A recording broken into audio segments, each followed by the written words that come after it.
Hello everyone, welcome back to another vlog. ಇದು ನಿಮ್ಮೆಲ್ಲರ favourite weekend vlog. ಈ ಶನಿವಾರ ಬೆಳಗ್ಗೆನೇ ನಾನು ಎದ್ದಿದ ತಕ್ಷಣ ಸ್ನಾನ ಮಾಡ್ಕೊಂಡ್ಬಿಟ್ಟೆ. ನಿಮ್ಗೆ ಯಾವತ್ತಾದರೂ ಏನು ಕೆಲಸ ಮಾಡೋಕ್ಕೆ ಮೂಡಿಲ್ಲ ಆ ಥರ ಇದ್ದಾಗ ನೀವು ತಕ್ಷಣವೇ ಸ್ನಾನ ಮಾಡಿಕೊಂಡ್ರೆ ನಿಮಗೆ ಎಷ್ಟು ಫ್ರೆಶ್ನೆಸ್ ಸಿಗುತ್ತೆ. ಆ ಫ್ರೆಶ್ನೆಸ್ಸಲ್ಲಿ ನಿಮಗೆ ಕೆಲಸ ಮಾಡೋಕ್ಕೂ ಮೂಡ್ ಬರುತ್ತೆ. ನಾನು ಈ ಟ್ರಿಕ್ನ ಯಾವಾಗಲೂ ಟ್ರೈ ಮಾಡ್ತಿರ್ತೀನಿ, ನಂಗೆ ವರ್ಕ್ ಆಗಿದೆ. ನಿಮ್ಮ ಕೂಡ ಈ ಟ್ರಿಕ್ ಟ್ರೈ ಮಾಡಿ ನೋಡಿ. ಕ್ಲೀನಿಂಗ್ ಮೋಟಿವೇಶನ್ ಸಿಗೋಕ್ಕೆ ಏನಾದರೂ ಒಂದು ಟ್ರಿಗ್ಗರ್ ಬೇಕಾಗಿರುತ್ತೆ. ಕೆಲವ್ರಿಗೆ ಅದು ಸ್ನಾನ ಮಾಡಿದ್ರೆ ಸಿಗ್ಬೋದು, ಕೆಲವ್ರಿಗೆ ಯಾರಾದರೂ ಕ್ಲೀನ್ ಮಾಡ್ತಿರೋ ವಿಡಿಯೋ ನೋಡಿದ್ರೆ ಮೋಟಿವೇಶನ್ ಸಿಗ್ಬೋದು. ನಿಮ್ಗೆ ಯಾವ್ದು ವರ್ಕೌಟ್ ಆಗುತ್ತೋ ಅದನ್ನು ನೋಡಿ ಇನ್ಸ್ಪಿರೇಷನ್ ತೊಗೊಂಡು ನೀವು ಕೂಡ ಕ್ಲೀನಿಂಗ್ ಸ್ಟಾರ್ಟ್ ಮಾಡಿ. ಇಲ್ಲಿ ವಿಂಟರ್ ಹೋಗಿ ಸಮ್ಮರ್ ಬರೋಕ್ಕೆ ಸ್ಟಾರ್ಟ್ ಆಗಿದೆ. ಸೊ ಈ ಕಂಫರ್ಟರ್ನ ನಾವು ಆದಷ್ಟು ಬೇಗ ರೀಪ್ಲೇಸ್ ಮಾಡೋಣ ಅಂತಿದ್ದೀವಿ. ಬಟ್ ಒಳ್ಳೆ ಕಾಟನ್ ಸಮ್ಮರ್ ಬ್ಲ್ಯಾಂಕೆಟ್ಸ್ನ ತಗೋಬೇಕು. ಆ ಥರ ತಮಿಳ್ನಾಡಲ್ಲಿ ಎಲ್ಲಿ ಸಿಗುತ್ತೋ ಗೊತ್ತಿಲ್ಲ. ಸೊ ನಿಮ್ಗೆ ಏನಾದರೂ ಆನ್ಲೈನ್ ಲಿಂಕ್ ಸಿಕ್ಕಿದ್ರೆ ಒಳ್ಳೆ ಸಮ್ಮರ್ ಬ್ಲ್ಯಾಂಕೆಟ್ಸ್ದು ಕಮೆಂಟ್ ಸೆಕ್ಷನಲ್ಲಿ ಡೆಫಿನೆಟ್ಲಿ ಶೇರ್ ಮಾಡಿ, ನಂಗೆ ಹೆಲ್ಪ್ ಆಗುತ್ತೆ. ಸೊ ಆ್ಯಸ್ ಯೂಶ್ವಲ್ ಮೊದಲನೇ ಕೆಲಸ ಬೆಡ್ ಸರಿ ಮಾಡೋದು. ಸೊ ಆ ಕೆಲಸನ ಮಾಡ್ತಾ ಇದ್ದೀನಿ ನಾನು. ಬೆಡ್ ಒಂದು ನೀಟ್ ಮಾಡಿಬಿಟ್ರೆ ಇಡೀ ರೂಮ್ ಎಷ್ಟು ನೀಟ್ ಕಾಣುತ್ತಲ್ಲ. ಬೇರೆ ಎಲ್ಲನೂ ಹೇಗಾದರೂ ಇರಲಿ, ಬೆಡ್ ಒಂದು ನೀಟ್ ಇಲ್ಲ ಅಂದರೆ ಇಡೀ ರೂಮು ಕ್ಲೀನಾಗೇ ಕಾಣೋದಿಲ್ಲ. ಬೆಡ್ ಸರಿ ಮಾಡಿದ ತಕ್ಷಣ ಫುಲ್ ರೂಮ್ ಕ್ಲೀನ್ ಮಾಡಿಬಿಟ್ಟಿದ್ದೀವೇನೋ ಅನ್ನೋಷ್ಟು ಕ್ಲೀನಾಗಿ ಕಾಣುತ್ತೆ. ಸೊ ಫಸ್ಟ್ ಥಿಂಗ್ ನಾನು ಈ ಕೆಲಸ ಮುಗಿಸಿದ್ದೀನಿ. ಈಗ ಬ್ರೇಕ್ಫಾಸ್ಟ್ ಮಾಡೋಕ್ಕೆ ಟೈಮ್ ಆಗೋಗ್ಬಿಟ್ಟಿದೆ. ನಾನು ಕ್ವಿಕ್ಕಾಗಿ ಆಗೋ ಮೆಂತೆ ಚಪಾತಿ ಮಾಡ್ತಾಯಿದ್ದೀನಿ ಇವತ್ತು. ಅದರ ರೆಸಿಪಿ ಕೂಡ ನಿಮ್ಮ ಜೊತೆ ಶೇರ್ ಮಾಡ್ತಾ ಇದ್ದೀನಿ. ಇದು ತುಂಬಾ ಈಸಿ, ಏನೂ ಹಾಕಬೇಕಾಗಿಲ್ಲ. ಜಸ್ಟ್ 2 ಕಪ್ ಅಷ್ಟು ಗೋಧಿ ಹಿಟ್ಟಿಗೆ ನಾನು ಸಣ್ಣದಾಗಿ ಹೆಚ್ಕೊಂಡಿರೋ ಮೆಂತೆ ಸೊಪ್ಪನ್ನ ಹಾಕ್ತಾಯಿದ್ದೀನಿ. ಒಂದು 2ರಿಂದ 3 ಹಿಡಿಯಷ್ಟು ಹಾಕಿದ್ರೆ ಸಾಕು. ತುಂಬಾ ಹಾಕಿದ್ರೆ ಚಪಾತಿ ಕಿತ್ತೋದಂಗೆ ಆಗಿಬಿಡುತ್ತೆ. ಆದಷ್ಟು ಸಣ್ಣದಾಗಿ ಹೆಚ್ಕೊಂಡ್ರೆ ಚಪಾತಿ ಚೆನ್ನಾಗಾಗುತ್ತೆ. ಈಗ ನಾನು ಇದಕ್ಕೆ ಸ್ವಲ್ಪನೇ ನೀರು ಹಾಕ್ಕೊಂಡು ಚಪಾತಿ ಹಿಟ್ಟನ್ನ ಹೇಗೆ ಕಲ್ಸ್ಕೊತೀವೋ ಅದೇ ಥರ ಕಲ್ಸ್ಕೊತಿದ್ದೀನಿ. ನೀವು ಇದಕ್ಕೆ ಕೆಲವರು ಜೀರಿಗೆ, ಕ್ಯಾರೆಟ್ ತುರಿ, ಉಪ್ಪು, ಖಾರದ ಪುಡಿ, ಅರಿಶಿನದ ಪುಡಿ ಏನೇನೋ ಹಾಕ್ತಾರೆ. ನಾನು ಇದನ್ನು ಪ್ಲೇನಾಗಿ ಇಟ್ಟಿದ್ದೀನಿ. ಯಾಕಂದರೆ ಇದನ್ನು ನಾವು ಚಟ್ನಿ ಜೊತೆ ತಿಂತಿರೋದ್ರಿಂದ ಅದೇನೂ ಹಾಕೋ ಅವಶ್ಯಕತೆ ಇಲ್ಲ. ನೀವು ಬರೀ ಇದನ್ನೇ ತಿನ್ನೋ ಹಾಗಿದ್ರೆ ನೀವು ಅದನ್ನು ಕೂಡ ಆ್ಯಡ್ ಮಾಡಿಕೊಂಡು ಡೈರೆಕ್ಟಾಗಿ ಇದನ್ನು ಉಪ್ಪಿನಕಾಯಿ ಜೊತೆ ಅಥವಾ ಮೊಸರು ಜೊತೆ ತಿನ್ಬೋದು. ಈಗ ಹಿಟ್ಟು ಸಾಫ್ಟಾಗಿ ರೆಡಿಯಾಗಿದೆ. ಈಗ ಇದನ್ನು ನಾನು ಮುಚ್ಚಿಬಿಟ್ಟು 10ರಿಂದ 15 ನಿಮಿಷ ನೆನೆಯಕ್ಕೆ ಬಿಡ್ತೀನಿ. ನೆನೆಯಕ್ಕೆ ಬಿಟ್ಟಷ್ಟು ಚಪಾತಿ ಸಾಫ್ಟಾಗಿ ಚೆನ್ನಾಗಾಗುತ್ತೆ ಅಂತ. ಆ 10ರಿಂದ 15 ನಿಮಿಷದಲ್ಲಿ ನಾನು ಬೇರೆ ಕೆಲಸಗಳನ್ನೆಲ್ಲ ಮಾಡ್ಕೋತಾ ಇದ್ದೀನಿ. ನಮ್ಮ ಮನೇಲಿರೋ ಇನ್ನೊಂದು ರೂಮಲ್ಲಿ ನಾವು ವಾರ್ಡ್ರೋಬ್ ಇಟ್ಟಿರೋದ್ರಿಂದ ಹಾಗೆ ಬಟ್ಟೆ ಒಣಗಾಕೋದು ಅದೆಲ್ಲ ಮಾಡೋದ್ರಿಂದ ಈ ರೂಮ್ ಸ್ವಲ್ಪ ಹರಡ್ಕೊಳ್ಳೋದು ಜಾಸ್ತಿ. ಸೊ ಎವ್ರಿ ಡೇ ಒಂದು 2 ಮಿನಿಟ್ಸಿಂದ 3 ಮಿನಿಟ್ಸ್ ಟೈಮ್ ಸ್ಪೆಂಡ್ ಮಾಡಿದ್ರೆ ಈ ರೂಮು ಹರಡಿರೋದನ್ನೆಲ್ಲ ಕ್ಲೀನ್ ಮಾಡಿಬಿಡ್ಬೋದು. ಸೊ ನಾನು ಈ ರೀತಿ ಏನಾದರೂ ಗ್ಯಾಪ್ ಸಿಕ್ಕಾಗೆಲ್ಲ ಬಂದು ಮಾಡ್ಕೋತೀನಿ ಕೆಲಸನ. ಅದಕ್ಕೋಸ್ಕರ ಅಂತ ಒಂದು ಟೈಮ್ ಫಿಕ್ಸ್ ಮಾಡೋದಕ್ಕಿಂತ ಬೇರೆ ಕೆಲಸ ಮಾಡ್ತಾ ಮಾಡಿದ್ರೆ ನಿಮಗೆ ಕೆಲಸ ಮಾಡೋದೇ ಗೊತ್ತಾಗೋದಿಲ್ಲ. ನಿಮಗೆ ಬೆಡ್ ಕೆಳಗೆ ಕಾಣಿಸ್ತಿರೋದು ಕಾರ್ತಿಕ್ ವರ್ಕೌಟ್ ಮಾಡೋಕ್ಕೆ ಅಂತ ತರಿಸಿರೋ ಎಕ್ವಿಪ್ಮೆಂಟ್ಸು. ನಿಮಗೆ ಅದ್ರ ಲಿಂಕ್ ಏನಾದರೂ ಬೇಕು ಅಂದರೆ ಡಿಸ್ಕ್ರಿಪ್ಷನ್ ಬಾಕ್ಸ್ ಮತ್ತು ಕಮೆಂಟ್ ಸೆಕ್ಷನಲ್ಲಿ ಹಾಕಿರ್ತೀನಿ. ನಾನು ಹೆವಿ ವೆಯ್ಟ್ ಲಿಫ್ಟಿಂಗ್ ಎಲ್ಲ ಮಾಡೋದಿಲ್ಲ. ಮಿನಿಮಮ್ ವೆಯ್ಟ್ದು ಯಾವಾಗಾದರೂ ನನಗೆ ವರ್ಕೌಟ್ ಮಾಡ್ಬೇಕನ್ಸಿದ್ರೆ ಯೂಸ್ ಮಾಡ್ತೀನಿ. ಇಲ್ಲಾಂದರೆ without any equipments normal exercises ಮಾಡ್ತೀನಿ. ಆದಷ್ಟು ಬೇಗ ನಾನು ವರ್ಕೌಟ್ ರೂಟೀನ್ ಕೂಡ ಶೇರ್ ಮಾಡ್ತೀನಿ. So keep waiting. ನಾನು ಡೋರ್ ಮ್ಯಾಟ್ಸ್ ಎಲ್ಲ ವಾಷಿಂಗ್ ಹಾಕುವಾಗ ಒರೆಸೋ ಬಟ್ಟೆಗಳನ್ನ ಕೂಡ ವಾಷಿಂಗ್ ಮಿಷಿನ್ಗೆ ಹಾಕಿರ್ತೀನಿ. ಸೊ ಅದನ್ನು ಕೂಡ ಎಲ್ಲ ಕ್ಲೀನ್ ಆಗಿದೆ. ಅದನ್ನೆಲ್ಲ ನಾನು ಈ ರೀತಿ ಉದ್ದುದ್ದಕ್ಕೆ ಫೋಲ್ಡ್ ಮಾಡ್ತಾ ಇದ್ದೀನಿ. ಹಾಗೇನೆ ಈ ರೀತಿ ಒಂದು ಬ್ಯಾಗ್ ಇಟ್ಕೊಂಡಿದ್ದೀವಿ ನಾವು. ಅದರಲ್ಲಿ ಮಾರ್ಕೆಟ್ ಹೋದಾಗ ತೊಗೊಂಡೋಗೋಕ್ಕೆ ಅಂತ ಎಲ್ಲ ಥರದ ಪೇಪರ್ ಬ್ಯಾಗ್ಸ್ ಮತ್ತು ಬಟ್ಟೆ ಬ್ಯಾಗ್ಸ್ನ ಮಡಚಿ ಇದ್ರೊಳಗೆ ಇಟ್ಟಿರ್ತೀನಿ. ಸೊ ದಟ್ ನಾವು ಶಾಪಿಂಗ್ ಹೋದಾಗ ತೊಗೊಂಡೋಗ್ಬೋದು ಅಂತ. ಪ್ಲಾಸ್ಟಿಕ್ ಕವರ್ಸ್ ಅಲೋ ಮಾಡಲ್ವಲ್ಲ, ಅದಕ್ಕೆ ಈ ರೀತಿ ಮಾಡೋದ್ರಿಂದ 10-15 ರೂಪಾಯಿ ಬ್ಯಾಗಿಗೆ ಅಂತ ಕೊಡೋದು ತಪ್ಪುತ್ತೆ ಎಲ್ಲ ಸೂಪರ್ ಮಾರ್ಕೆಟ್ಸಲ್ಲಿ. ಹಾಗೆಯೇ ನಾನು ಎಲ್ಲ ಒರೆಸೋ ಬಟ್ಟೆನ ಈ ರೀತಿ ವಾಷಿಂಗ್ ಮಿಷಿನ್ ಪಕ್ಕ ಒಂದು ಸ್ಪೇಸ್ ಇದೆ, ಅಲ್ಲಿ ಈ ರೀತಿ ಇಟ್ಟಿರ್ತೀನಿ.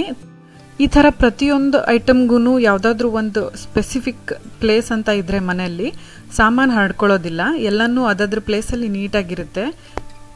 ಹಾಗೆಯೇ ನಾನು ನ್ಯೂಸ್ ಪೇಪರ್ಸ್ ಮತ್ತು ವೇಸ್ಟ್ ಪೇಪರ್ಸ್, ಹಳೆಯ ವರ್ಷದ ಕ್ಯಾಲೆಂಡರ್ಸ್ ಇದನ್ನೆಲ್ಲ ನಾನು ನೀಟಾಗಿ ಫೋಲ್ಡ್ ಮಾಡಿ ವಾಷಿಂಗ್ ಮಿಷಿನ್ ಮೇಲೆ ಈ ರೀತಿ ಜೋಡಿಸಿಟ್ಟಿರ್ತೀನಿ. ಸೊ ದಟ್ ನಮಗೆ ಏನೇ ಬೇಕಾದರೂ ತಕ್ಷಣಕ್ಕೆ ಎಲ್ಲಿದೆ ಅಂತ ಗೊತ್ತಿರೋದ್ರಿಂದ ಈಸಿಯಾಗಿ ಸಿಗುತ್ತೆ ಅಂತ. ನೆಕ್ಸ್ಟ್ ನಾನು ಸೋಫಾ ಮೇಲೆ ಹರಡ್ಕೊಂಡಿರೋದು ಹಾಗೆ ನಮ್ಮ ಚಿಕ್ಕ ಶೋಕೇಸ್ ಮೇಲೆ ಹರಡ್ಕೊಂಡಿರೋ ಸಾಮಾನೆಲ್ಲ ಸರಿ ಮಾಡ್ತಾ ಇದ್ದೀನಿ. ಈ ರೀತಿ ನೀವು ಡೈಲಿ 10 ಮಿನಿಟ್ಸ್ ಜಸ್ಟ್ ಅಲ್ಲಿ ಇಲ್ಲಿ ಹರಡ್ಕೊಂಡಿರೋ ಸಾಮಾನನ್ನ ಅರೇಂಜ್ ಮಾಡೋಕ್ಕೆ ಅಂತ ಸ್ಪೆಂಡ್ ಮಾಡಿದ್ರೆ ಎನಿ ಟೈಮ್ ನೀವು ಮನೇನ ಕ್ಲೀನಾಗಿ ಇಟ್ಕೊಂಡಿರ್ಬೋದು. ನಾನು ಮಾಡಿದಾಗೆ ಈಗ ಏನಾದರೂ ನೀವು ಒಲೆ ಮೇಲೆ ಇಟ್ಟಿರ್ತೀರಾ, ಕುಕ್ಕರ್ ಕೂಗೋದ್ರೊಳಗೆ 10 ಮಿನಿಟ್ಸಲ್ಲಿ ನೀವು ಕೆಲಸ ಮಾಡಿಬಿಡ್ಬೋದು. ಇಲ್ಲ ಚಪಾತಿ ಹಿಟ್ಟು ಕಲಸಿ ಅದು 10 ಮಿನಿಟ್ಸ್ ನೆನೆಯೋದ್ರೊಳಗೆ ಮಾಡಿಬಿಡ್ಬೋದು. ಈ ರೀತಿ ಮಾಡೋದ್ರಿಂದ ಟೈಮ್ ಮ್ಯಾನೇಜ್ಮೆಂಟ್ ಚೆನ್ನಾಗಾಗುತ್ತೆ. ಈಗ 10 ಮಿನಿಟ್ಸ್ ಆಗಿದೆ, ಮನೆ ಎಲ್ಲ ಸೆಟ್ ರೈಟ್ ಆಯಿತು. ನೆಕ್ಸ್ಟ್ ನಾನು ಮೆಂತೆ ಚಪಾತಿ ಮಾಡೋಕ್ಕೆ ಸ್ಟಾರ್ಟ್ ಮಾಡ್ತಿದ್ದೀನಿ. ಈಗ ಒಂದು 10 ಮಿನಿಟ್ಸ್ ನೆಂದ ಮೇಲೆ ಹಿಟ್ಟು ಇನ್ನೂ ಚೆನ್ನಾಗಿ ಸಾಫ್ಟ್ ಆಗಿದೆ. ಇದನ್ನು ನಾನು ಇನ್ನೊಂದು ಸಲ ನಾದ್ಕೋತಿದ್ದೀನಿ. ಇದಕ್ಕೆ ಬೇಕಾದರೆ ನೀವು ಒಂದು ಅರ್ಧ ಚಮಚದಷ್ಟು ಎಣ್ಣೆ ಹಾಕಿ ಇನ್ನೊಂದು ಸಲ ನಾದ್ಕೊಂಡ್ರೆ ಇನ್ನೂ ಸಾಫ್ಟಾಗಿ ಚೆನ್ನಾಗಾಗುತ್ತೆ. ನಾನು ಜಸ್ಟ್ ಒಂದು 3-4 ಡ್ರಾಪ್ಸ್ ಅಷ್ಟು ಆಯಿಲ್ ಹಾಕ್ತಿದ್ದೀನಿ ಅಷ್ಟೇ, ಜಾಸ್ತಿ ಹಾಕ್ತಿಲ್ಲ. ಯಾಕಂದರೆ ಮೆಂತೆ ಚಪಾತಿನ ಬೇಯಿಸುವಾಗ ಆಯಿಲ್ ಹಾಕ್ತಿದ್ರೆ ಅಷ್ಟು ಚೆನ್ನಾಗಿರೋದಿಲ್ಲ ಟೇಸ್ಟು. ಸೊ ಆವಾಗಲೂ ನಾನು ಒಂದು 1/4 ಟೀ ಸ್ಪೂನ್ ಅಷ್ಟು ಹಾಕ್ತೀನಿ. ಸೊ ಈಗ ಇನ್ನೂ ಕಡಿಮೆನೇ ಹಾಕಿದ್ದೀನಿ. ಈಗ ನಾನು ನಾರ್ಮಲ್ ಚಪಾತಿ ಹೇಗೆ ಮಾಡ್ತೀವಲ್ಲ ಅದೇ ರೀತಿ ಲಟ್ಸ್ಕೊತಾ ಇದ್ದೀನಿ. ಸೊಪ್ಪಲ್ಲೂ ಕೂಡ ನೀರಿನಂಶ ಇರೋದ್ರಿಂದ ನೀವು ಹಿಟ್ಟನ್ನ ಕಲಿಸ್ಕೊಳ್ಳುವಾಗಲೇ ಕಡಿಮೆನೇ ನೀರು ಹಾಕ್ಕೊಂಡು ಕಲಿಸ್ಕೊಂಡಿರಬೇಕು. ಇಲ್ಲಾಂದರೆ ತುಂಬಾ ಮೆತ್ತಗಾದರೆ ನಿಮಗೆ ಲಟ್ಸ್ಕೊಳ್ಳೋಕ್ಕೆ ಕಷ್ಟ ಆಗೋಗುತ್ತೆ, ಕಿತ್ತೋಗೋಕ್ಕೂ ಚಾನ್ಸಸ್ ಇದೆ. ಸೊ ಈಗ ನಾನು ಇದನ್ನು ಒಂದು ಮೀಡಿಯಮ್ ಸೈಜ್ಗೆ ಲಟ್ಸ್ಕೊಂಡಿದ್ದೀನಿ. ನಿಮ್ಗೆ ಎಷ್ಟು ತೆಳ್ಳಗೆ ಬೇಕೋ ಅಷ್ಟು ತೆಳ್ಳಗೆ ಲಟ್ಸ್ಕೋಬೋದು, ಏನು ತೊಂದರೆ ಇಲ್ಲ. ಈಗ ನಾನು ಇದನ್ನು ಬೇಯಿಸೋಕೆ ಸ್ಟಾರ್ಟ್ ಮಾಡ್ತಾಯಿದ್ದೀನಿ. ನಾನು ಆಗಲೇ ಹೇಳ್ದಾಗೆ ಸ್ವಲ್ಪನೇ ಅಂದರೆ 1/4 ಟೀ ಸ್ಪೂನಷ್ಟು ಎಣ್ಣೆ ಹಾಕಿ ಇದನ್ನು ಬೇಯಿಸ್ಕೊತಾ ಇದ್ದೀನಿ. ನಿಮ್ಗೆಲ್ರಿಗೂ ಗೊತ್ತು ಮೆಂತೆ ಸೊಪ್ಪು ಆರೋಗ್ಯಕ್ಕೆ ಎಷ್ಟು ಒಳ್ಳೆಯದು ಅಂತ. ಸೊ ಈ ಮೆಂತೆ ಚಪಾತಿ ನೀವು ಒಳ್ಳೆ ಫ್ರೆಶ್ ಮೆಂತೆ ಸೊಪ್ಪು ಸಿಕ್ಕಾಗೆಲ್ಲ ಮಾಡಿಕೊಡಿ ಮಕ್ಕಳಿಗೆ, ಮನೆಯಲ್ಲಿ ಎಲ್ರಿಗೂ. ಯಾಕಂದರೆ ಮನೆಯಲ್ಲಿರೋರ ನ್ಯೂಟ್ರಿಷನ್ನ ನೋಡ್ಕೋಬೇಕಾಗಿರೋದು ನಾವೇ. ಸೊ ನೀವು ಏನೇನು ಅಡುಗೆ ಮಾಡ್ತಾ ಇದ್ದೀರಾ, ಅದರಲ್ಲಿ ಎಷ್ಟು ನ್ಯೂಟ್ರಿಷನ್ ಇದೆ ಅನ್ನೋದನ್ನ ನೀವೇ ನೋಡ್ಕೋಬೇಕಾಗತ್ತೆ. ಇದೇ ರೀತಿ ಕ್ಯಾರೆಟ್ ಚಪಾತಿ ಅಥವಾ ಬೀಟ್ರೂಟ್ ಚಪಾತಿ, ಮೂಲಂಗಿ ಚಪಾತಿ ಏನು ಬೇಕಾದರೂ ಮಾಡ್ಬೋದು. ನೋಡೋಕ್ಕೂ ಕಲರ್ಫುಲ್ ಆಗಿರುತ್ತೆ, ಟೇಸ್ಟ್ ಕೂಡ ಚೆನ್ನಾಗಿರುತ್ತೆ, ಆರೋಗ್ಯಕ್ಕೂ ಒಳ್ಳೆಯದು. ಸೊ ಡಿಫ್ರೆಂಟ್ ಚಪಾತಿ ಟ್ರೈ ಮಾಡಿದ್ರೆ ನಿಮಗೂ ಚೇಂಜ್ ಅನಿಸುತ್ತೆ. ಲಂಚ್ ಬಾಕ್ಸಿಗೆ ಕೂಡ ಪ್ಯಾಕ್ ಮಾಡಿ ಕೊಡೋಕ್ಕೂ ಚೆನ್ನಾಗಿರುತ್ತೆ. ಇಷ್ಟು ಹಿಟ್ಟಲ್ಲಿ ಅಂದರೆ 2 ಕಪ್ಪಷ್ಟು ಹಿಟ್ಟಿಗೆ 8 ಚಪಾತಿ ಆಗುತ್ತೆ ನಮಗೆ. ಸೊ ನಾನು ತಿಂಡಿಗೆ 4 ಚಪಾತಿ ಮಾಡಿಬಿಟ್ಟು ಹಿಟ್ಟನ್ನು ಹಾಗೆ ಫ್ರಿಡ್ಜಲ್ಲಿ ಎತ್ತಿಡ್ತಾ ಇದ್ದೀನಿ. ಮಧ್ಯಾಹ್ನಕ್ಕೆ 4 ಚಪಾತಿ ಮಾಡ್ಕೊತೀನಿ. ನಾವಿವತ್ತು ಮೆಂತೆ ಚಪಾತಿ ಜೊತೆ ಈ ಟೊಮ್ಯಾಟೊ ಕಾಯಿ ಚಟ್ನಿ ತಿಂತಿದ್ದೀವಿ. ನಾನು ಟೊಮ್ಯಾಟೊ ಕಾಯಿ ಚಟ್ನಿ ರೆಸಿಪಿನ ಆಲ್ರೆಡಿ ಶೇರ್ ಮಾಡಿದ್ದೀನಿ ನಮ್ಮ ಚಾನಲಲ್ಲಿ. ನೀವಿನ್ನೂ ನೋಡಿಲ್ಲ ಅಂದರೆ ಅದರ ಲಿಂಕ್ನ ಡಿಸ್ಕ್ರಿಪ್ಷನ್ ಬಾಕ್ಸ್ ಮತ್ತು ಕಮೆಂಟ್ ಸೆಕ್ಷನಲ್ಲಿ ಹಾಕಿರ್ತೀನಿ. ಅದರ ರೆಸಿಪಿನ ಅಲ್ಲಿ ಹೋಗಿ ನೀವು ಚೆಕ್ ಮಾಡ್ಬೋದು. ಈಗ ನಾವಿಬ್ಬರು ಬ್ರೇಕ್ಫಾಸ್ಟ್ ಮಾಡ್ತಾ ಇದ್ದೀವಿ. ನೀವು ಕೂಡ ಈ ಮೆಂತೆ ಚಪಾತಿ ಮತ್ತು ಟೊಮ್ಯಾಟೊ ಕಾಯಿ ಚಟ್ನಿ ಟ್ರೈ ಮಾಡಿ ಹೇಗಿತ್ತು ಅಂತ ನಂಗೆ ಕಮೆಂಟ್ಸಲ್ಲಿ ಹೇಳಿ. ಹಾಗೆಯೇ ಮೆಂತೆ ಸೊಪ್ಪಿನ ಪಲ್ಯ ಕೂಡ ನಾನು ಲಾಸ್ಟ್ ವಿಡಿಯೋದಲ್ಲಿ ಶೇರ್ ಮಾಡಿದ್ದೆ. ಅದು ಇನ್ನೂ ನೀವು ನೋಡಿಲ್ಲ ಅಂದರೆ ಅದನ್ನು ಕೂಡ ನೀವು ನೋಡಿ ಆ ರೆಸಿಪಿ ಕೂಡ ಟ್ರೈ ಮಾಡ್ಬೋದು. ಅದೇ ರೀತಿ ಇನ್ನೂ ಇಂಟ್ರೆಸ್ಟಿಂಗ್ ರೆಸಿಪೀಸ್ ಮತ್ತು ಹೆಲ್ದಿ ರೆಸಿಪೀಸ್ನ ನಮ್ಮ ಚಾನಲನ್ನು ಶೇರ್ ಮಾಡ್ತಾನೆ ಇರ್ತೀನಿ. ತಿಂಡಿ ಎಲ್ಲ ಆದಮೇಲೆ ಮನೆ ಕಸ ಗುಡಿಸಿ ನೆಲ ಒರೆಸಿದ್ದೆಲ್ಲ ಆಯಿತು. ಈಗ ನಾನು ಮಧ್ಯಾಹ್ನದ ಅಡುಗೆಗೆ ರೆಡಿ ಮಾಡ್ತಿದ್ದೀನಿ. ಇದಕ್ಕೆ ನಾನು ಒಂದು 1/4 ಹೋಳಷ್ಟು ತೆಂಗಿನಕಾಯಿನ ಉದ್ದುದ್ದ ಪೀಸ್ ಮಾಡಿ ಹಾಕಿದ್ದೀನಿ. ಹಾಗೆ ಒಂದು ಚಿಕ್ಕ ಪೀಸ್ ಚಕ್ಕೆ, ಒಂದೇ ಒಂದು ಲವಂಗ, 8-10 ಮೆಣಸು, ಹಾಗೆ 3 ಕಾಳು ಏಲಕ್ಕಿ, 1-1.5 ಟೀ ಸ್ಪೂನಷ್ಟು ಧನಿಯಾ ಪುಡಿ, 1-1.5 ಟೀ ಸ್ಪೂನಷ್ಟು ಖಾರದ ಪುಡಿ. ನಿಮ್ಮ ಮನೆ ಖಾರದ ಪುಡಿ ಎಷ್ಟು ಖಾರ ಇದೆ ನೋಡ್ಕೊಂಡು ಹಾಕ್ಕೊಳ್ಳಿ. ಹಾಗೆ ನಾನು ಒಂದು ಅರ್ಧ ಟೀ ಸ್ಪೂನಷ್ಟು ಜಿಂಜರ್ ಪೇಸ್ಟ್ ಹಾಕ್ತಾಯಿದ್ದೀನಿ. ಒಂದು 4-5 ಬೆಳ್ಳುಳ್ಳಿ ಎಸಳುಗಳು. ಇದಿಷ್ಟನ್ನು ನಾನು ಮೊದಲು ಒಂಚೂರು ನೀರು ಹಾಕ್ದಲ್ಲೇ ರುಬ್ಕೋತೀನಿ. ಸ್ವಲ್ಪ ಡ್ರೈ ಆಗಿ ಪೇಸ್ಟ್ ಆಗಿದ್ದಾದಮೇಲೆ ನಾನು ಅದಕ್ಕೆ ಒಂದು ಟೊಮ್ಯಾಟೊ ಮತ್ತು ಒಂದು ಚೂರು ಹುಣಸೆಹಣ್ಣು ಹಾಕಿ ಅದನ್ನು ಕೂಡ ಫೈನ್ ಪೇಸ್ಟ್ ಆಗೋ ಥರ ರುಬ್ಕೋತೀನಿ. ಇದಕ್ಕೆ ಎಕ್ಸ್ಟ್ರಾ ನೀರು ಹಾಕೋದು ಬೇಡ, ಟೊಮ್ಯಾಟೊಯಿಂದ ಬರೋ ರಸನೇ ಸಾಕು, ಅದರಿಂದನೇ ಇದು ಪೇಸ್ಟ್ ಚೆನ್ನಾಗಾಗೋಗುತ್ತೆ. ಈಗ ಇದು ಪೇಸ್ಟ್ ಮಾಡ್ಕೊಂಡಿದ್ದಾದಮೇಲೆ ನಾನು ಒಗ್ಗರಣೆಗೆ ರೆಡಿ ಮಾಡ್ಕೋತಾ ಇದ್ದೀನಿ. ಒಗ್ಗರಣೆಗೆ ನಾನು ಕುಕ್ಕರಲ್ಲಿ 1 ಟೇಬಲ್ ಸ್ಪೂನಷ್ಟು ಎಣ್ಣೆ ಹಾಕಿಬಿಟ್ಟು ಒಂದು ಪಲಾವ್ ಎಲೆ ಅಥವಾ ಬೇ ಲೀಫ್ ಅಂತಾರಲ್ಲ ಅದನ್ನು ಹಾಕಿದ್ದೀನಿ. ಹಾಗೆ 5-6 ಎಲೆ ಕರಿಬೇವಿನ ಸೊಪ್ಪು, 1 ಟೀ ಸ್ಪೂನ್ ಜೀರಿಗೆ, 1 ಚಿಟಿಕೆ ಹಿಂಗು ಮತ್ತು ಸಣ್ಣದಾಗಿ ಹೆಚ್ಚಿಟ್ಕೊಂಡಿರೋ 1 ದೊಡ್ಡ ಈರುಳ್ಳಿನ ಹಾಕಿ ಫ್ರೈ ಮಾಡ್ತಾ ಇದ್ದೀನಿ. ಈರುಳ್ಳಿ ಬೇಗ ಫ್ರೈ ಆಗಲಿ ಅಂತ ನಾನು ಉಪ್ಪನ್ನು ಕೂಡ ಇವಾಗಲೇ ಹಾಕ್ತಾ ಇದ್ದೀನಿ. ಸ್ವಲ್ಪ ಅರಿಶಿನದ ಪುಡಿ, ಇದನ್ನೆಲ್ಲ ಹಾಕಿ ನಾನು ಈರುಳ್ಳಿ ಸ್ವಲ್ಪ ಲೈಟಾಗಿ ಕಲರ್ ಚೇಂಜ್ ಆಗೋವರೆಗೂ ಫ್ರೈ ಮಾಡ್ತಾ ಇದ್ದೀನಿ. ಈಗ ನೋಡಿ ಈರುಳ್ಳಿಯಿಂದ ಎಲ್ಲ ನೀರಿನಂಶ ಹೋಗಿ ಈರುಳ್ಳಿ ಚೆನ್ನಾಗಿ ಫ್ರೈ ಆಗಿದೆ. ಈಗ ನಾನು ಇದಕ್ಕೆ ರುಬ್ಬಿಟ್ಕೊಂಡಿರೋ ಮಸಾಲೆ ಪೇಸ್ಟ್ ಹಾಕ್ತಾ ಇದ್ದೀನಿ. ಹಾಗೆಯೇ 2-3 ಸತಿ ಮಿಕ್ಸಿ ಜಾರ್ನ ತೊಳೆದಿದ್ದ ನೀರನ್ನು ಕೂಡ ಇದಕ್ಕೆ ಹಾಕ್ತಾ ಇದ್ದೀನಿ. ಎಲ್ಲನೂ ಒಗ್ಗರಣೆಯಲ್ಲಿ ಚೆನ್ನಾಗಿ ಮಿಕ್ಸ್ ಆಗಿ ಮಸಾಲೆ ಹಸಿ ವಾಸನೆ ಹೋಗೋವರೆಗೂ ಫ್ರೈ ಮಾಡ್ತಾ ಇದ್ದೀನಿ. ಇದಕ್ಕೆ ನಾನು ಹುರುಳಿಕಾಳನ್ನು ಹಿಂದಿನ ದಿನನೇ ರಾತ್ರಿ ನೆನೆ ಹಾಕಿಟ್ಟಿದ್ದೆ. ಈಗ ಹುರುಳಿಕಾಳು ನೆಂದಿದೆ. ನೀವು ಮೊಳಕೆ ಕೂಡ ಕಟ್ಟಿ ಇಟ್ಕೋಬೋದು. ನಾನು ಒಂದು 2ರಿಂದ 3 ನುಗ್ಗೆಕಾಯಿನ ಈ ರೀತಿ ಪೀಸಸ್ ಮಾಡಿ ಹಾಕ್ತಾ ಇದ್ದೀನಿ. ಅದಾದಮೇಲೆ ನೆಂದಿರೋ ಮೊಳಕೆ ಕಾಳನ್ನ ಚೆನ್ನಾಗಿ ಒಂದ್ಸಲ ವಾಶ್ ಮಾಡಿಬಿಟ್ಟು ಅದನ್ನು ಕೂಡ ಇದಕ್ಕೆ ಹಾಕಿ ಒಗ್ಗರಣೆಯಲ್ಲಿ ಚೆನ್ನಾಗಿ ಮಿಕ್ಸ್ ಮಾಡ್ತಾ ಇದ್ದೀನಿ. ಈಗ ಎಲ್ಲನೂ ಮಸಾಲೆ ಜೊತೆ ಚೆನ್ನಾಗಿ ಮಿಕ್ಸ್ ಆಗಿದೆ. ನಿಮಗೆ ಚಪಾತಿ ಜೊತೆ ತಿನ್ನೋ ಕನ್ಸಿಸ್ಟೆನ್ಸಿ ಬೇಕಾ, ಅನ್ನದ ಜೊತೆ ತಿನ್ನೋ ಕನ್ಸಿಸ್ಟೆನ್ಸಿ ಬೇಕಾ ನೋಡಿಕೊಂಡು ನೀವು ನೀರು ಹಾಕ್ಕೋಬೋದು. ನಾವು ರೊಟ್ಟಿ ಜೊತೆ ಚಪಾತಿ ಜೊತೆ ತಿನ್ನೋ ಥರ ಮಾಡ್ಕೊಳ್ತಿರೋದ್ರಿಂದ ನೀರನ್ನ ಕಡಿಮೆ ಹಾಕಿದ್ದೀನಿ. ಈಗ ಒಂದ್ಸಲ ಲಾಸ್ಟ್ ಮಿಕ್ಸ್ ಮಾಡಿಬಿಟ್ಟು ಕುಕ್ಕರ್ನ ಮುಚ್ಚಿ 2ರಿಂದ 3 ವಿಸಿಲ್ ಕೂಗಿಸ್ತಿದ್ದೀನಿ. ಈಗ ಕುಕ್ಕರ್ ಕೂಗಿ ತಣ್ಣಗಾಗಿದೆ. ಈಗ ಇದನ್ನು ಓಪನ್ ಮಾಡಿ ನೋಡೋಣ. ನುಗ್ಗೆಕಾಯಿ ಎಲ್ಲ ಚೆನ್ನಾಗಿ ಬೆಂದಿದೆ. ನುಗ್ಗೆಕಾಯಿ ತುಂಬಾ ಪೀಸಸ್ ಆಗೋವರೆಗೂ ನೀವು ಪ್ರೆಷರ್ ಕುಕ್ಕರಲ್ಲಿ ಕುಕ್ ಮಾಡೋಕ್ಕೆ ಹೋಗಬೇಡಿ. ಪೀಸ್ ಕಂಪ್ಲೀಟಾಗಿ ಹಾಗೇ ಇರಬೇಕು. ನೋಡಿ, ನುಗ್ಗೆಕಾಯಿ ಎಲ್ಲ ಚೆನ್ನಾಗಿ ಬೆಂದಿದೆ, ಹಾಗೆ ಕಾಳು ಕೂಡ ಚೆನ್ನಾಗಿ ಬೆಂದಿದೆ. ಕೊನೆಗೆ ಒಂದ್ಸಲ ಮಿಕ್ಸ್ ಮಾಡಿದ್ರೆ ಈ ಹುರುಳಿಕಾಳು ನುಗ್ಗೆಕಾಯಿ ಪಲ್ಯ ರೆಡಿಯಾಗಿಬಿಡುತ್ತೆ. ನೀವು ಜಾಸ್ತಿ ನೀರು ಹಾಕ್ಕೊಂಡ್ರೆ ಇದು ಹುರುಳಿಕಾಳು ನುಗ್ಗೆಕಾಯಿ ಸಾರಾಗುತ್ತೆ. ಅದು ಕೂಡ ತುಂಬ ಚೆನ್ನಾಗಿರುತ್ತೆ. ನೀವು ಕೂಡ ಈ ರೆಸಿಪಿನ ಡೆಫಿನೆಟ್ಲಿ ಮನೇಲಿ ಟ್ರೈ ಮಾಡಿ ಹೇಗಾಯಿತು ಅಂತ ನಾನು ಕಮೆಂಟ್ಸಲ್ಲಿ ಹೇಳಿ. ಸೊ ನಾವು ಮಧ್ಯಾಹ್ನದ ಊಟಕ್ಕೆ ಇದನ್ನು ಮೆಂತೆ ಚಪಾತಿ ಜೊತೆ ತಿಂದ್ವಿ, ರಾತ್ರಿ ಊಟಕ್ಕೆ ಇದನ್ನು ಜೋಳದ ರೊಟ್ಟಿ ಜೊತೆ ತಿಂದ್ವಿ. ಎರಡೂ ತುಂಬ ಚೆನ್ನಾಗಿತ್ತು ಕಾಂಬಿನೇಷನ್. ಊಟ ಮಾಡಿ ನಾವು ನೈಟ್ ಇವಾಗ ವಾಕಿಂಗ್ ಹೋಗ್ತಾ ಇದ್ದೀವಿ. ನೀವು ಕೂಡ ಊಟ ಆದಮೇಲೆ ಈ ರೀತಿ ಒಂದು ಸಣ್ಣ ವಾಕ್ ಆದರೂ ಮಾಡೋಕ್ಕೆ ಅಭ್ಯಾಸ ಮಾಡ್ಕೊಳ್ಳಿ. ಊಟ ಆಗಿದ ತಕ್ಷಣ ಅಲ್ಲದೆ ಇದ್ದರೂ ಅರ್ಧ ಗಂಟೆ ಟೈಮ್ ಕೊಟ್ಬಿಟ್ಟು ಆಮೇಲೆ ವಾಕಿಂಗ್ ಮಾಡಿ. ಕೆಲವ್ರಿಗೆ ಊಟ ಮಾಡಿದ ತಕ್ಷಣ ವಾಕ್ ಮಾಡಿದ್ರೆ ಹೊಟ್ಟೆ ಹಿಡ್ಕೊಳ್ಳೋಂಗಾಗುತ್ತೆ.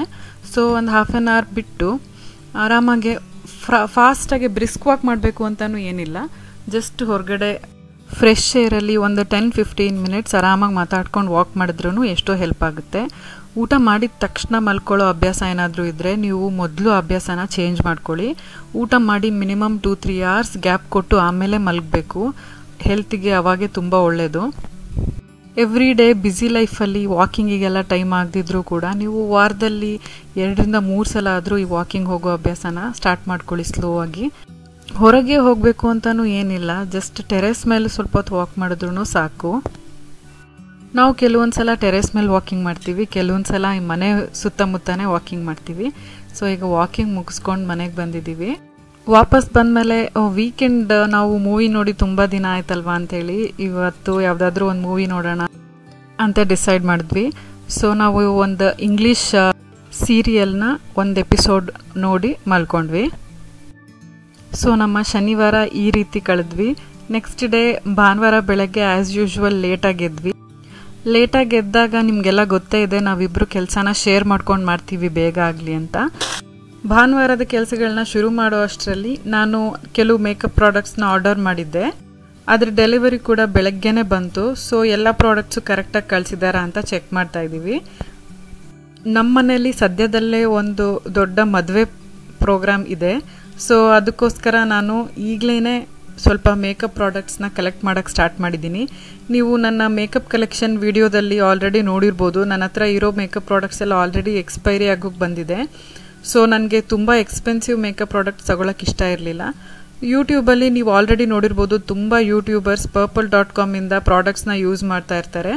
ಸೊ ನಾನು ಕೂಡ ನೋಡೋಣ, ಕಡಿಮೆ ರೇಟಿಗೆ ಪ್ರಾಡಕ್ಟ್ ಸಿಗ್ತಾ ಇದೆಯಲ್ಲ, ಟ್ರೈ ಮಾಡಿ ನೋಡೋಣ ಅಂತ ತರಿಸಿದ್ದೀನಿ. ನಾನು ಒಂದು 6 to 7 ಕಲರ್ಸ್ ಲಿಪ್ಸ್ಟಿಕ್ ಮತ್ತು ಒಂದು ಕಾಂಟೋರ್ ಪ್ರಾಡಕ್ಟ್ ಕೂಡ ತರಿಸಿದ್ದೀನಿ. ಮದುವೆಗೆ ಪಾರ್ಲರ್ ಅವ್ರ ಹತ್ರ ಹೋಗಿ ರೆಡಿ ಆದರೆ ಒಂದು ಮೇಕಪ್ ಲುಕ್ಕಿಗೆ 2,500 to 3,000 ಚಾರ್ಜ್ ಮಾಡ್ತಾರೆ. ಸೊ ರಿಸೆಪ್ಷನ್ಗೆ ಒಂದ್ಸತಿ ಮತ್ತು ಮುಹೂರ್ತಕ್ಕೆ ಒಂದ್ಸತಿ ಮೇಕಪ್ ಮಾಡಿಸ್ಕೊಂಡ್ರೆ ಅವ್ರ ಹತ್ರ ಸ್ಯಾರಿ ಉಡ್ಸೋದು ಎಲ್ಲ ಸೇರಿ 2,500-3,000 ಅಂದರೆ 2 ಟೈಮ್ಗೆ ಸೇರಿ 6,000 ಖರ್ಚಾಗುತ್ತೆ. ಅದ್ರ ಬದಲು ಕಡಿಮೆ ರೇಟ್ಗೆ ಒಳ್ಳೆ ಮೇಕಪ್ ಪ್ರಾಡಕ್ಟ್ ಸಿಕ್ಕಿದ್ರೆ ಅದರಿಂದ ನಾವೇ ಮೇಕಪ್ ಮಾಡಿಕೊಂಡ್ರೆ ತುಂಬಾ ಖರ್ಚು ಕಡಿಮೆ ಆಗುತ್ತೆ ಅಂತ ನಾನು ಈ ರೀತಿ ಪ್ಲ್ಯಾನ್ ಮಾಡಿದ್ದೀನಿ. ಬಟ್ ಈ ಪ್ರಾಡಕ್ಟ್ಸ್ ಹೇಗಿದೆ ಅಂತ ನಾನು ಇನ್ನೂ ಟೆಸ್ಟ್ ಮಾಡಿಲ್ಲ.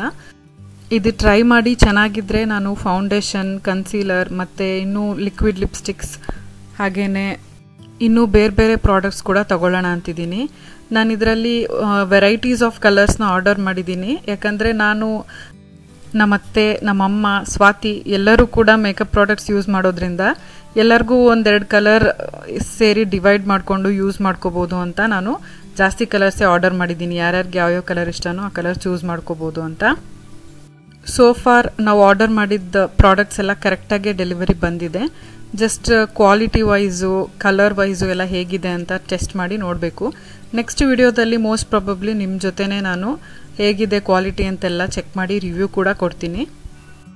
ನಾನೀಗ ಆರ್ಡರ್ ಮಾಡಿರೋದು NY ಬೇದು ಲಿಪ್ ಕ್ರೇಯಾನ್ಸು. ನೆಕ್ಸ್ಟ್ ನಾನು ಸ್ಟೇಕ್ ವರ್ಕಿದ್ ಕೂಡ ಲಿಕ್ವಿಡ್ ಲಿಪ್ಸ್ಟಿಕ್ಸ್ ಕೂಡ ಟ್ರೈ ಮಾಡಬೇಕು ಅಂದ್ಕೊಂಡಿದ್ದೀನಿ. ನನ್ನ ಹತ್ರ ಇರೋದು ಯಾವುದು ಮ್ಯಾಟ್ ಲಿಪ್ಸ್ಟಿಕ್ಸ್ ಇಲ್ಲ, ಎಲ್ಲ ಸ್ಪ್ರೆಡ್ ಆಗಿ ಹೋಗುತ್ತೆ, ಊಟ ಮಾಡಿದ್ರೆ ಎಲ್ಲ ಹೋಗ್ಬಿಡುತ್ತೆ. ಸೊ ನಂಗೆ ಪದೇ ಪದೇ ಟಚಪ್ ಮಾಡೋಕ್ಕೆ ಎಲ್ಲ ಅಷ್ಟಿಷ್ಟ ಆಗಲ್ಲ. ಒಂದ್ಸಲ ಅಪ್ಲೈ ಮಾಡಿದ್ರೆ ಜಾಸ್ತಿ ಹೊತ್ತಿರೋ ಥರ ಇದ್ರೆ ಒಳ್ಳೇದು ಅಂತ ಈ ಪ್ರಾಡಕ್ಟ್ಸ್ನ ತರಿಸಿದ್ದೀನಿ. ನೋಡೋಣ ನಾನು ಇಷ್ಟು ಆರ್ಡರ್ ಮಾಡಿದ್ದು ವರ್ತ್ ಇದೆಯೋ ಇಲ್ವೋ ಅಂತ ಗೊತ್ತಾಗುತ್ತೆ ಇಷ್ಟರಲ್ಲೇ. ಸೊ ನಾವು ಪ್ರಾಡಕ್ಟ್ಸ್ ಎಲ್ಲ ಚೆಕ್ ಮಾಡಿ ಎತ್ತಿಟ್ಟ ಮೇಲೆ ನಾನು ಮನೆ ಕ್ಲೀನಿಂಗ್ ಮಾಡೋಕ್ಕೆ ಶುರು ಮಾಡಿದೆ. ನಾನು ಮನೆ ಕ್ಲೀನಿಂಗ್ ಮುಗಿಸೋ ಅಷ್ಟರೊಳಗೆ ಕಾರ್ತಿಕ್ ಕೂಡ ಬೇಗ ಚಿತ್ರಾನ್ನ ರೆಡಿ ಮಾಡಿಬಿಟ್ಟಿದ್ದಾರೆ. ಸೊ ನಾನು ಫಿನಿಶ್ ಮಾಡ್ತಾ ಇದ್ದೀನಿ ನನ್ನ ಕ್ಲೀನಿಂಗ್ನ, ಲಾಸ್ಟಿಗೆ ಕಟ್ಟೆ ಒಂದು ಒರೆಸ್ತಾ ಇದ್ದೀನಿ. ಅಷ್ಟೊತ್ತಿಗೆ ನೋಡಿ ಚಿತ್ರಾನ್ನ ಗೊಜ್ಜು ಕೂಡ ಅನ್ನದ ಜೊತೆ ಮಿಕ್ಸ್ ಮಾಡ್ತಾ ಇದ್ದಾರೆ. ನೀವು ನನ್ನ ಚಾನಲ್ನ ರೆಗ್ಯುಲರ್ ಫಾಲೋವರ್ ಆಗಿದ್ದರೆ ನಿಮ್ಗೆ ಆಲ್ರೆಡಿ ಗೊತ್ತಿರ್ಬೋದು, ಕಾರ್ತಿಕ್ ಅವಲಕ್ಕಿ ಚಿತ್ರಾನ್ನ ಆಮ್ಲೆಟ್ ಮಾಡೋದ್ರಲ್ಲೆಲ್ಲ ಎಕ್ಸ್ಪರ್ಟ್ ಅಂತ. ನಾನು ಅವಲಕ್ಕಿ ರೆಸಿಪಿ ಕಾರ್ತಿಕ್ದು ಆಲ್ರೆಡಿ ಶೇರ್ ಮಾಡಿದ್ದೀನಿ. ಚಿತ್ರಾನ್ನ ಮತ್ತು ಆಮ್ಲೆಟ್ ರೆಸಿಪಿ ಕೂಡ ಸದ್ಯದಲ್ಲೇ ಶೇರ್ ಮಾಡ್ತೀನಿ. ನಿಮ್ಗೆ ಇಂಟ್ರೆಸ್ಟ್ ಇದ್ದರೆ ಕಮೆಂಟ್ಸಲ್ಲಿ ಹೇಳಿ. ಸೊ ಮನೆ ಕ್ಲೀನಿಂಗು ಆಯಿತು, ತಿಂಡಿನೂ ರೆಡಿ ಆಯಿತು. ಈಗ ತಿಂಡಿ ತಿನ್ನೋ ಟೈಮು. ಸೊ ನಾವು ತಿಂಡಿ ತಿಂತಾ ಎಂಜಾಯ್ ಮಾಡ್ತೀವಿ. ನಾನು ಮಧ್ಯಾಹ್ನ ಮಾಡಿದ್ದ ಸ್ಪೆಷಲ್ ಅಡುಗೆನ ಈ ವಿಡಿಯೋದಲ್ಲಿ ಶೇರ್ ಮಾಡೋಕ್ಕಾಗ್ತಾ ಇಲ್ಲ, ಯಾಕಂದರೆ ವಿಡಿಯೋ ತುಂಬಾ ಉದ್ದಾಗೋಯ್ತು. ತುಂಬ ಜನ ನನಗೆ ಕಮೆಂಟ್ಸಲ್ಲಿ ಚಿಕ್ಕ ವಿಡಿಯೋಸ್ ಮಾಡಿ, ಉದ್ದ ವಿಡಿಯೋಸ್ ಮಾಡಬೇಡಿ ಅಂತ ರಿಕ್ವೆಸ್ಟ್ ಮಾಡ್ಕೊಂಡಿದ್ರು. ಸೊ ನಾನು ಈ ವ್ಲಾಗ್ನ ಇಲ್ಲಿಗೆ ಮುಗಿಸ್ಬೇಕಾಗಿ ಬಂದಿದೆ. ಏನು ತೊಂದರೆ ಇಲ್ಲ, ನನ್ನ ಮಧ್ಯಾಹ್ನದ ಸ್ಪೆಷಲ್ ಅಡುಗೆ ರೆಸಿಪಿನ ನಾನು ನೆಕ್ಸ್ಟ್ ವ್ಲಾಗಲ್ಲಿ ಶೇರ್ ಮಾಡ್ತೀನಿ, ಬೇಜಾರು ಮಾಡ್ಕೋಬೇಡಿ. ಇನ್ನೂ ಈ ರೀತಿಯ ಹೆಚ್ಚೆಚ್ಚು ಇಂಟ್ರೆಸ್ಟಿಂಗ್ ವ್ಲಾಗ್ಸ್ಗಾಗಿ ನಮ್ಮ ಚಾನಲ್ನ ಸಬ್ಸ್ಕ್ರೈಬ್ ಮಾಡಿ, ಹಾಗೆ ಸಬ್ಸ್ಕ್ರೈಬ್ ಪಕ್ಕದಲ್ಲಿರೋ ಬೆಲ್ ಐಕನ್ನ ಕ್ಲಿಕ್ ಮಾಡೋದು ಮರಿಬೇಡಿ. ನೀವು ಹಾಗೆ ಮಾಡದೇ ಇರೋದ್ರಿಂದ ನಾನು ವೀಡಿಯೋಸ್ ಅಪ್ಲೋಡ್ ಮಾಡಿದ್ರೆ ನಿಮಗೆ ನೋಟಿಫಿಕೇಷನ್ನೇ ಸಿಗೋದಿಲ್ಲ. ಸೊ ನಾನು ಯಾವಾಗ ವೀಡಿಯೋ ಅಪ್ಲೋಡ್ ಮಾಡ್ತೀನಿ ಅಂತ ನಿಮ್ಗೆ ಗೊತ್ತೇ ಆಗೋದಿಲ್ಲ. ಸೊ ನಾನು ಎಲ್ಲ ವಿಡಿಯೋದಲ್ಲೂ ಇದನ್ನು ಮೆನ್ಷನ್ ಮಾಡ್ತಾ ಇರ್ತೀನಿ. ಈ weekend vlog, short and sweet weekend vlog ನಿಮಗೆಲ್ಲ ಇಷ್ಟ ಆಗಿದೆ ಅಂದ್ಕೊಂಡಿದ್ದೀನಿ. ಇಷ್ಟ ಆಗಿದ್ದರೆ ಈ ವಿಡಿಯೋನ ಲೈಕ್ ಮಾಡಿ ಅಂತ ಹೇಳ್ತಾ ಈ ವ್ಲಾಗ್ನ ನಾನು ಇಲ್ಲಿಗೆ ಮುಗಿಸ್ತಾ ಇದ್ದೀನಿ. See you all in my next vlog. Bye bye. Take care.